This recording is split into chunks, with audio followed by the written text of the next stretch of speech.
Hello and welcome to another episode of the Perry Thomas Show. I'm your host and voice of Fighting Tiger football, Colin Sheffield.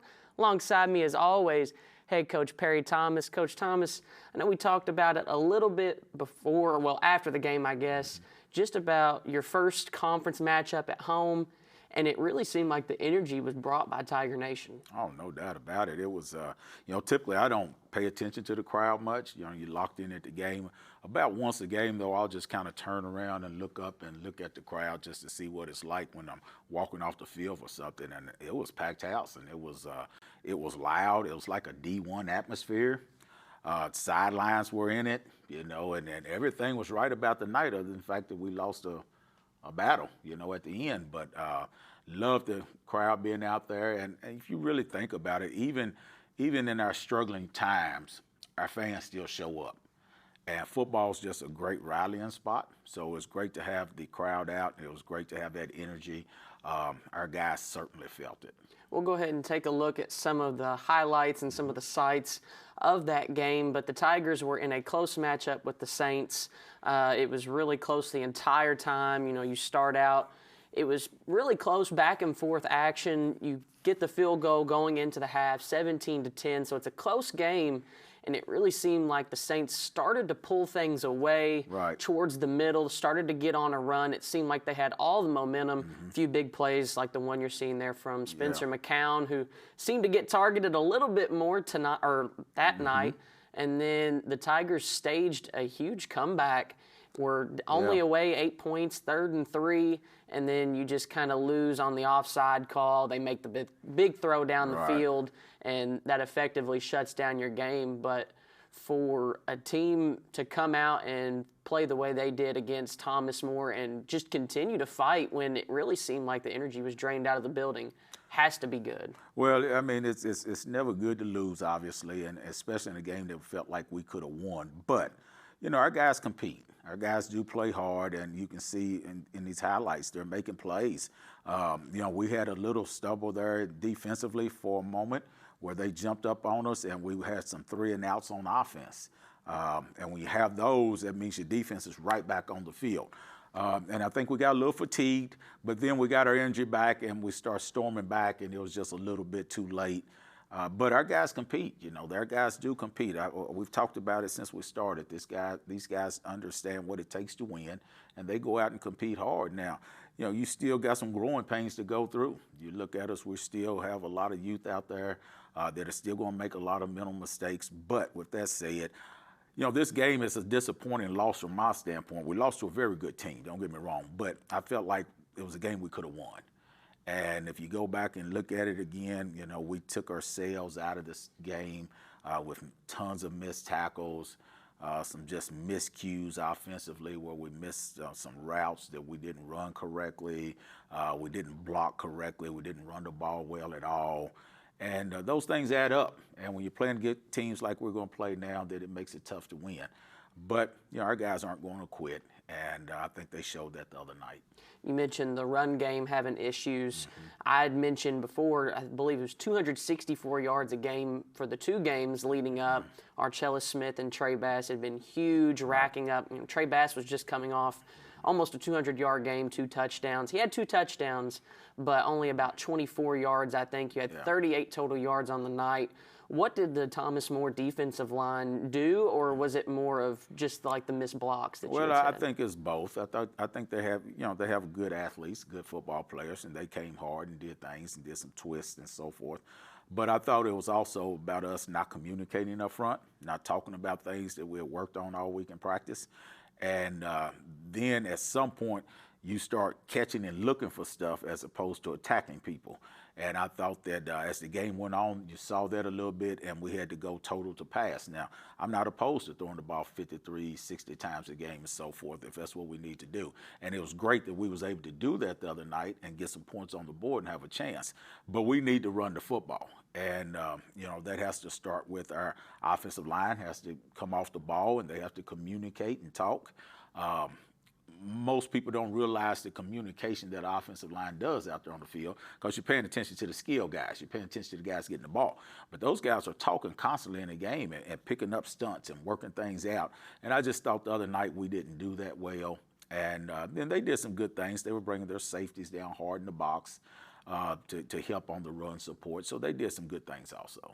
We'll take a look at the box score, some of the major players in this game.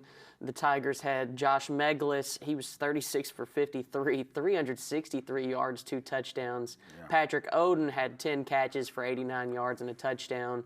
And D'Angelo Davenport getting it done on the defensive side of the ball, 7 tackles and 1 interception. Mm-hmm. So the Tigers go out there. They played very well. We see the emergence of Patrick Oden as well as that wide receiver core. He hadn't had very many targets leading into this game, but once again, it seems like first it was Luke Shepperson in the Union game coming out, now Patrick Oden. Yeah, it just adds another, head to our beast right there, hopefully. And Pat's a guy that can play. Patrick can play, and I think Coach Pardue and those guys moved him into the slot position this week, and he was able to get targeted a little bit more. For Meglis to go out and throw the ball 53 times and not throw an interception is a huge night. And then you look at Davenport, he's just having a great year as a freshman. He's coming up making some plays on the run, and he's got a couple of picks, I think, on the season now. But, I think with the receivers, the more guys we can get involved, the tougher it is on the defense. And, I'm old DC, so that's what you kind of look at. All right, who's their targets? And if we can get Luke and Patrick going and Siler going and Spencer going and so forth, now suddenly a defense can't sit back there and say, all right, we have to cover number 3 or we have to cover number 8, and we can kind of cheat coverage. You got to cover the field. And that makes it better not only on the pass but also on the run because you can't stack the box as much. And it seemed like the game started to change a little bit more. Momentum started to shift with the Saints when they bring out Rayvon Vaden. Yeah. He comes out, the quarterback draw becomes a big thing, and then you're pushing through. And he seemed, even when you got to the backfield, and we talked about it with Coach Burnett, how you want to hit that quarterback, you want to put the quarterback under pressure. And it was just those missed times, and he just able to slip away or make the big play. Well, we just did a poor job tackling him. I mean, we did a poor job tackling, period, Saturday night. If you go back and count them, there's a ton of missed tackles. I mean, just one-on-one plays that we make and we didn't make. And, we knew coming into the game that we had to take care of the QB. For both of them. They both love to run quarterback draws and keeps and scramble, and had a great game plan for it, but we didn't execute it. Which is one of the most disappointing things of the night, is that we had worked that, and it was in our guys' minds that we had to do that, and we didn't execute it. But that's part of football. You get out there and the lights come on, and sometimes, things happen, and you got to adjust. And I thought as the game went on, we started to adjust, especially in that fourth quarter, to give ourselves a chance to win, and that's what you want to do, and we just came up a little short. Meglis started moving through there towards the end, making that big drive. You go up, and that offside penalty just kind of puts you in the hole. Josh Meglis, our impact player of the game, Kentucky Farm Bureau player of the game. Gorgeous game from him, putting it all on the line. We were talking beforehand, just the toughness of Meglis as he's kind of grown into this starter role. Well, I mean, he's gone through the ringer some. He's been here playing for a while now, and he's been here when we had some offensive lines that couldn't block us well for him, and so he's taken some hits, and he knows how to get up and go back to the next play. So it's great to see him getting off to a great start at the beginning of the year. Certainly there's things he's still got to work on, but he's a warrior in there, and our guys believe in him. You can hear him on the sideline believing in him. So, he has all our confidence to go out there and get it done. Well, next up, don't go anywhere because we'll be sitting down with offensive coordinator Chris Pardue when we come back on the Perry Thomas Show.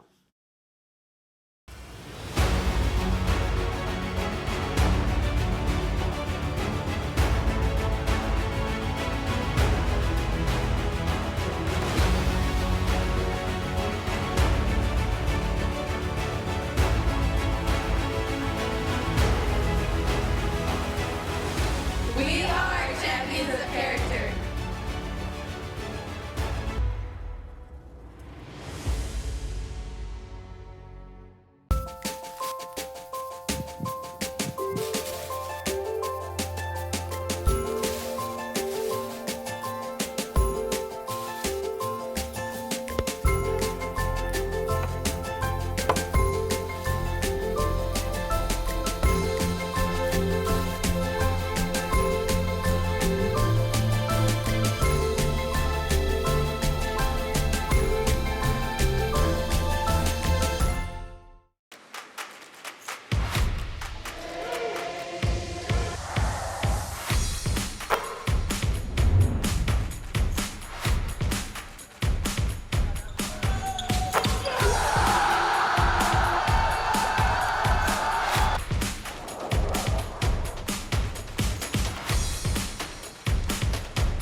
Hey, Bobo, do trees tell each other stories? I'm sorry. I'm afraid I don't know that. Hey, why don't we go find out? Listen. Can birds draw pictures? I don't have an answer for that. Dad, do stars visit their friends? Look!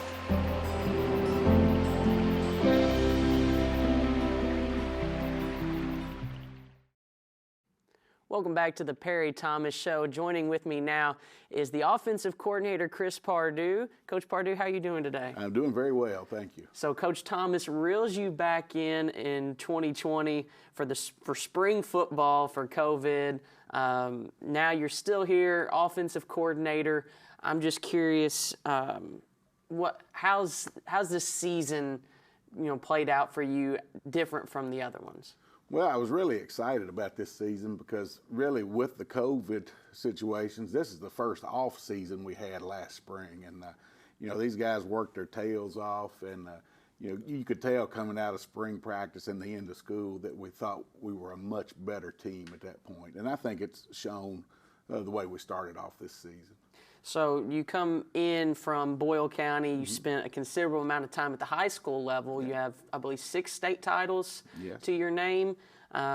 Is there anything from the high school level that's helped you transfer over to the college level, or maybe some challenges that you faced that helps you here?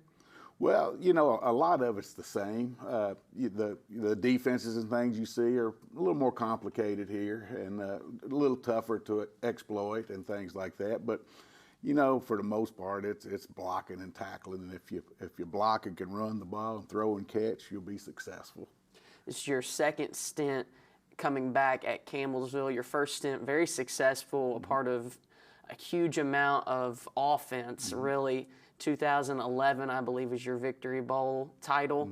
And so from that offense to this offense, have you had to do anything different?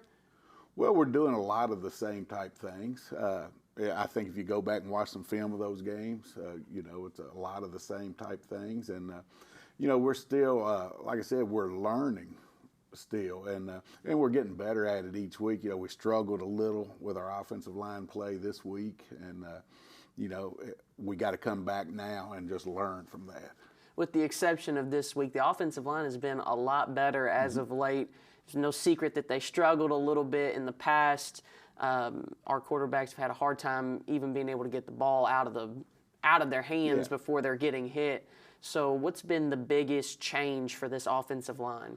Well, I think one thing, they're a year older. If you look at them, they're still, you got a freshman and 3 sophomores out there starting on the offensive line. So they had last spring together, all except for one of them, to kind of finally work together and learn to communicate together and things. And it's still a work in progress. But, last week was the first time we saw a defense that gave us that many different looks. And I think we thought about it more than communicating and taking care of our business. So you've had at running backs, the offensive line always helps open up your running game. And this has been a run-first team. You've had a 3-headed beast at the beginning of the season. You had Trey Bass, Archella Smith, and C.A. Collins. C.A. Collins has been out with injury for a little bit, but Trey Bass and Archella Smith have been, absolutely magnificent. Yeah, and we thought coming into the season that those 3 would be very good and be 3 of the strongest, not strongest, just physical strong, but the stronger players on our team. And, and they have been. They've done a good job. Those guys, they fight for every yard. They don't get tackled by the first man very rarely. And, and hopefully we'll get CA maybe back a little bit this week would help those guys. But they've done a fantastic job. Your quarterback, Josh Meglis, has certainly matured into this starter role. We saw him in the first 2 games. He wasn't used near as much as he was in this last game. The first 2 games, he's more of a game manager, only throwing the ball when he needed to. This game, really padding the stats, over 360 yards, 2 touchdowns. What has been the change in Josh Meglis? Well, Josh, what we wanted to do coming into the season is not put him in a position early in the year to have to win the games for us. And he did a great job of that. You know, his completion percentage and things were really good, but we were running the ball so well, we didn't throw the ball a lot. And when his time came Friday night, when we were struggling running the ball, you know, he stepped up and he was ready to win that game for us. You've seen our wide receivers kind of come into action. Seiler is always a threat. That's no question about it. But then at Union, you see Luke Shepperson kind of emerge as the main guy. And then this past game, it was a little bit more Patrick Oden.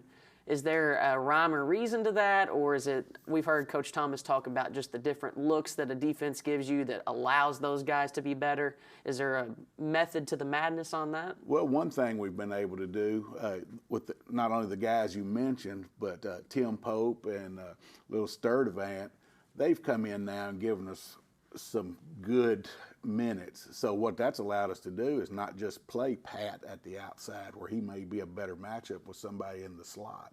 So we're able to move those guys around because we do have some others that are stepping up in there.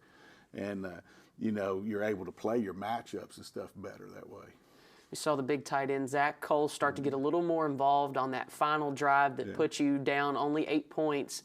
Is he moving forward going to be a little bit more of a target, or is he just going to kind of stay, you know, as your blocker and kind of out there when you need him? Yeah, well, Zach is, you know, if you go back to the first couple of games, Zach was playing in that slot receiver all the time. He wasn't coming off the field at all. And the good thing about having him as a tight end, he and Luke both can play tight end, or they can split out and be equally as effective. And, you know, Zach came in, we didn't change any routes. We just changed our formation, and he was able to get open on some of those things and make some plays. And, you know, once you get a guy that's making plays like that, you just keep going to him. Yeah. I'll ask Coach Thomas later, but I'll ask you as well.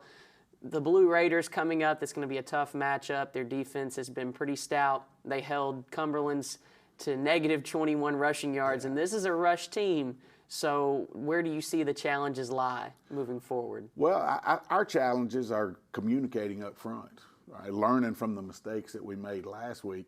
You know, it wasn't an effort thing. It was more of a communication thing. But I think, you know, if we make sure to block who we're supposed to block and taking the correct steps and things, I think we can run the ball. And I like a challenge like that. I hope our guys take it personal, that challenge to run the football. I think they were kind of disappointed we didn't run better last week. And, you know, as an offensive lineman, I always tell them, if we can run the ball, that makes pass protection that much easier. So, you know, I look at it as a huge challenge. We're going to do our things. We're going to tweak it, some schemes a little bit and stuff, but not much, just to give us a better chance. This isn't your first battle of Highway 55. No. Is there a favorite moment of yours in this rivalry game, or is it all just kind of blend together? Well, I don't know that there's a favorite moment. You know, I remember one of the first years we played over there, and I think Will Wharf was our quarterback then, and he had a big game against them over there. So that's one thing that sticks out to me. And, you know, we got to make it a rivalry game again. We went, you know, like Coach Thomas said, first few years we had the trophy. Now they've got the trophy. We got to get it back to a rivalry game now where it is a rivalry, and that's what I like about it. Thanks to Coach Chris Pardue. When we come back, we'll sit down with head coach Perry Thomas as we talk about their upcoming matchup with Lindsey Wilson Blue Raiders. Don't go anywhere. Frog in a pot of boiling water and it'll jump right out. But put a frog in a pot of cool water and slowly heat it up, and that frog will boil. As veterans, we can tell ourselves the lie that it's easier to stay in that boiling water, to disconnect. But you've never been interested in easy. You are not a frog. Find resources at va.gov/reach.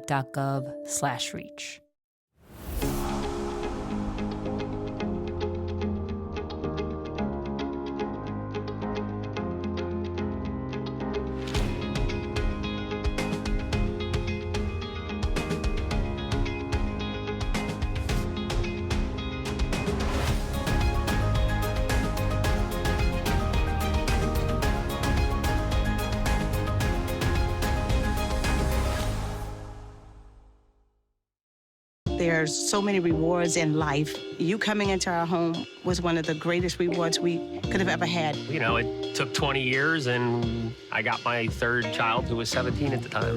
It's so cool to watch the adult that you've become, and you really have done as much for us as you think we've done for you.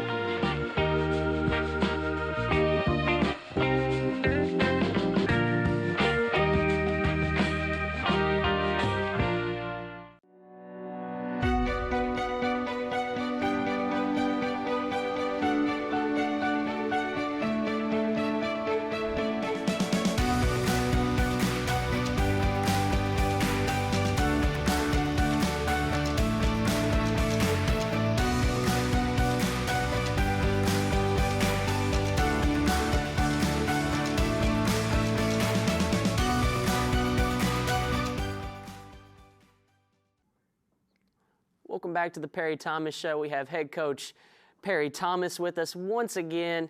The Tigers go on the road to face the Blue Raiders in the Battle of Highway 55. That kickoff set for 7 o'clock Eastern, 6 o'clock Central, 30 minutes down the road. So Tiger fans, if you can, please make the trip down there. Make it loud, make it proud. The Tigers are going to need all the help they can get against the number 3 team in the nation in the Blue Raiders. They've been a buzzsaw in the Mid-South Conference for years, but now, especially in the past few years.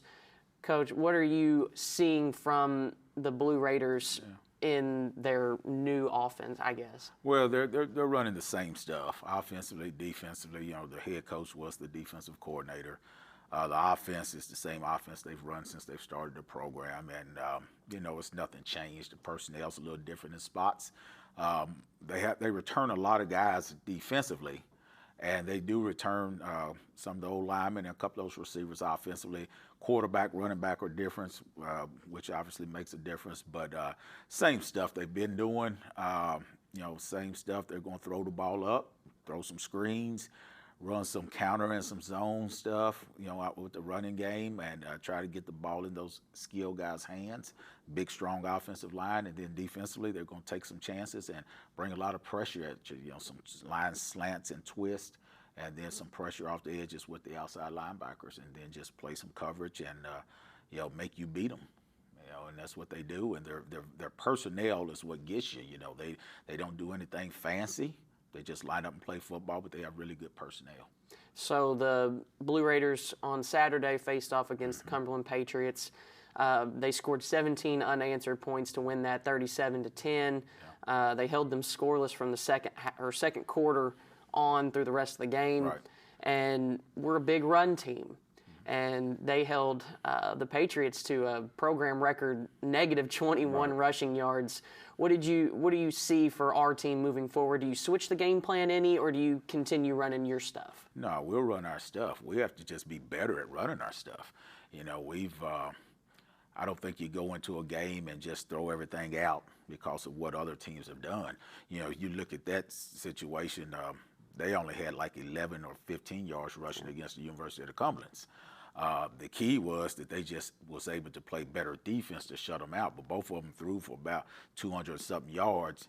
And, you know, so I don't think you throw everything out. I think we come in and we have a game plan. And, you know, if we want to run the football, then we line up daggone it and run the football, you know. And we just have to be better at what we're doing. I really believe we could run the football against anyone.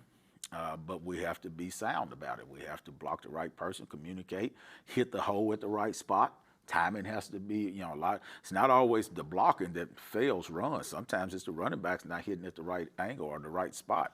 So we have to take care of all that. And then we have to throw the ball too. You know, we are a multiple offense. I think we've shown that in 3 games. We're going to try to do both. And we don't want to be one-sided where we just have to run or just have to throw. But we're going to come in and try to run the football.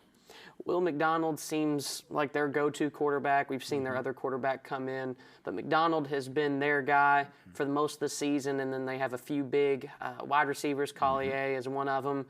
This safety and cornerbacks have been very good as of late, but they're young. So do you see any issues with that, any size mismatches? Size, no. I mean, the size out there, I mean, it factors sometimes, but I think we're fine there. You know, the experience does make a difference. There's no doubt about it. Their quarterback has been their backup. So he has experience because they've had some blowouts, but at the same time, he doesn't have that starter experience for a ton of games. So that factors with them also. Our young secondary just has to go through the growing pains, you know, and we know that sometimes they're going to get exploited like we did the other night. You know, sometimes the other night we were in man coverage and they try to switch coverages and stuff, which we don't do, and, you know, it exploited us. But at the same time, I think we can match up with most. You know, we can run, we have good ball skills, and they're well coached. We just got to play through those pains a little bit and play good enough defense and good enough offense where it doesn't hurt us. This isn't your first rodeo in this rivalry. You've been through several of them at this point. We saw several unnecessary roughness. We saw several unsportsmanlikes in the last game. This can be a very heated game between these two teams. Is there any words that you give to your team? Well, I mean, obviously you don't want those things, but I think fans get caught up in that more than they should. You know, sometimes if you watch any level of football, and sometimes aggressive teams will get those calls sometimes. You know, you're just trying to make that extra block. You're not doing anything dirty. You're trying to make a block. You're trying to make a tackle. You know, something like that. We go back in this game, there was one call where I thought our guy got a little outrageous on, but for the most part, I mean, that's just football, you know, and you just got to go in here and keep your head. But every team gets them. You know, the teams that we've played have gotten them against us. But we can't make a big deal out of it. And obviously, you're going into a rival game, you know, a game that, you know, we used to own the trophy. Now, of late, they've owned the trophy. So we obviously want to get it back, but it can't be about running your mouths and those things. It has to be about playing good, clean football. But when you are aggressive, there are going to be some block in the backs. There are going to be some holes. There are going to be some peel back block or blindside blocks. You know what I mean? You don't want those things to happen, but they're going to happen. There are going to be some late hits on the QB every once in a while. But it's a lot easier to pull them away from the pile than it is to pull them to the pile. So you just got to coach them up and keep going. So what's the atmosphere like on the road in Columbia? Do you usually get a big turnout from the Tigers fans, or is it always just purely? Well, certainly they'll have more fans because, you know, they're a stadium. But our fans come to the game. And they get loud and they love it, you know. And it's one thing about our fans is they've traveled with us through thick and thin, and so we know that our sidelines will be hyped up also. The only time we ran into a situation where we didn't have big fan support there was one year we had a late night game, and we had a huge lightning delay. So, you know, obviously the road people have to travel left because it was very bad, and they had more people there, so you could actually tell a difference. But other than that, you know, our fans will be over there and they'll be raucous just like everybody else and have a good time. What's your favorite part of this rivalry? Is there a moment that sticks out in time for you, or is there? Well, you know, it's come down to some big games before. You know, I mean, you look into 14 and 15. I think it was 14. When you know, we had to beat them to win to keep us going to win the championship in the division. But you know, really, it's just a good game to play because we're so close, and you know, I think the fans enjoy it and so forth. So from that standpoint, you know, that's what I take from it. And then they're a good program, and there's been years here when we've been solid, and those are the best years. I think we have a good team this year. I think we match up well with them. So it should be a very exciting football game Saturday night. Well, thank you, Coach Thomas, and thank you to offensive coordinator Chris Pardue for coming on. The Tigers go on the road in the Battle of Highway 55 as they face off against the Lindsey Wilson Blue Raiders. So join out. That'll be 7 o'clock Eastern, 6 o'clock Central. For all things Campbellsville Tigers, go to campbellsvilletigers.com. Thanks for joining on the Perry Thomas Show.